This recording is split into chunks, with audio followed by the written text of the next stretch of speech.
tulime praegu Ubudi ööturule. Ja see, mida siin praegu tehakse, mida te siin näete, on pabikuling.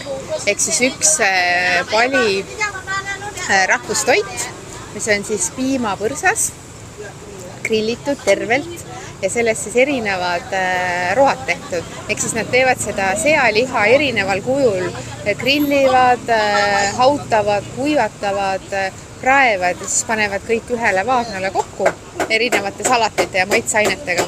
Ja siis tuleb selline korralik korts. Ma varsti näitan teile. Meil on plaanis seda sööma hakata. Ja see on ausalt öeldes üks mu lemmik Pali toite.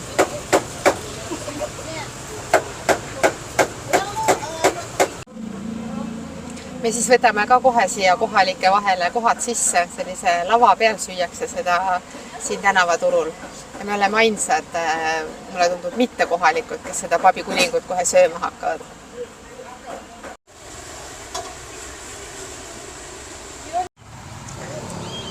Meie toidud tulevad.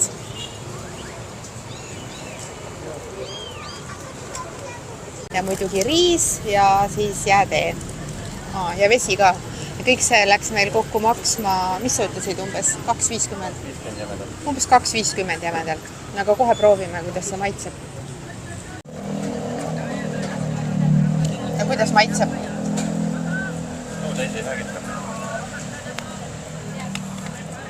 Põhimõtteliselt see roosa on siin sealiha ja need punakad tükid, mis näevad välja nagu peet, on tegelikult seakamar.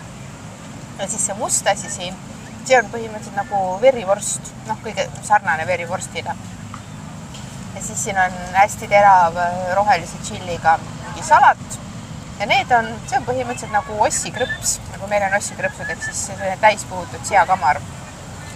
Ja see pulga küljes on grillitud nagu, kuidas siis öelda, nagu hakkliha vardas. Et kokkuvõttes on päris maitsev, kuigi ei ole kõige parem pabikuling, mis me saanud olema. Aga minu lemmik on see apelsini jäätee. See on pigistatud apelsini mahljääga, aga neil on apelsinid hoopis teise maitsega kui meil, kuidagi sellised vürtsikamad. Et see on kõige parem osa minu meelest siin. Ja seda, kusjuures saab ainult tänavalt sellistest hästi odavatest kohtadest.